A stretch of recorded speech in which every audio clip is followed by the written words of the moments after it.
আসসালামু আলাইকুম প্রিয় দর্শক, আপনাদেরকে যদি দেখাই, এটা হলো বঙ্গোপসাগরের মুখ, কর্ণফুলী মোহনা। আসলে সারা বাংলাদেশ জুড়ে প্রচণ্ড গরম এবং অনেক লোক মারা গিয়েছেন হিট স্ট্রোকে। প্রচুর গরম যেখানে সেখানে আমরা এই যে নদীর পাড়ে এসে যেটা দেখতেছি, যেটা বুঝলাম, এখানের বাতাস, প্রচণ্ড বাতাস। সাগরটা পুরাই উত্তাল উত্তাল সাগর, মানে থেমে থেমে ধমকা বাতাস, ঝড়ো হাওয়া, মানে ঘূর্ণিঝড়ের পূর্বাভাস যেমনটা আসে ঠিক তেমনই দেখতে পাচ্ছি। জানি না, আল্লাহ ভালো জানে কি হতে পারে ভবিষ্যতে। তবে সুন্দর তো বটেই, ভয়ঙ্কর সুন্দর, যা আসলে দেখে ভিতরে একটু ভয় কাজ করে। কারণ আপনারা জানেন, চট্টগ্রামে এর আগেও অনেকবার ঘূর্ণিঝড়ে অনেক ক্ষয়ক্ষতি হয়েছে। এবং আপনাদেরকে যদি দেখাই যে এই যে আমার পাশে দেখা যাচ্ছে, এই পাশে যে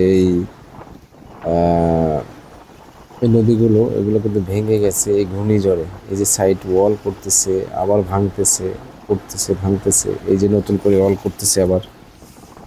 জানি না এটা আসলে কতদিন টিকবে, তবে বোঝা যাচ্ছে মজবুত করে ওয়ালগুলো করা হচ্ছে, কারণ এটা ভেঙে গেলে আসলে অনেক সমস্যা হয়ে যাবে। আর অনেকগুলো জাহাজ সরিয়ে নেওয়া হচ্ছে এবং বহির্নোঙরেও বড় বড় জাহাজ আছে, এই আশেপাশে লাইটার জাহাজ, বোট ইত্যাদি।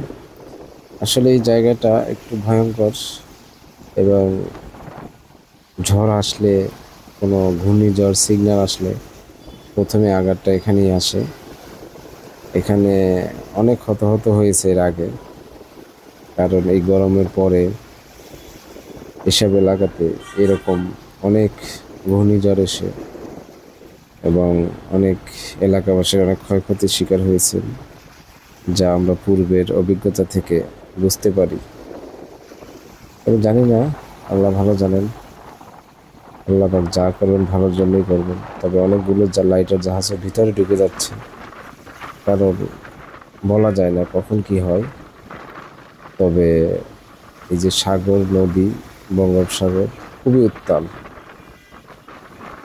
মানুষ গরমে একটু স্বস্তির নিঃশ্বাস ফেলতে নদীর পাড়ে আসা, কিন্তু এখানে আসার পর বাতাস ঠিকই পাওয়া যায়, কিন্তু সে বাতাসের গন্ধে অন্য কিছু ইঙ্গিত করতেছে। জানি না আল্লাহ তাআলা কি লিখে বসেছে। তবে ভালো থাকবেন সবাই, দোয়া করি আল্লাহ তাআলা সবাইকে হেফাজত করুক এবং বড় ধরনের কোনো ঘূর্ণিঝড় বা কিছু না আসুক আমাদের এদিকে। আমিন।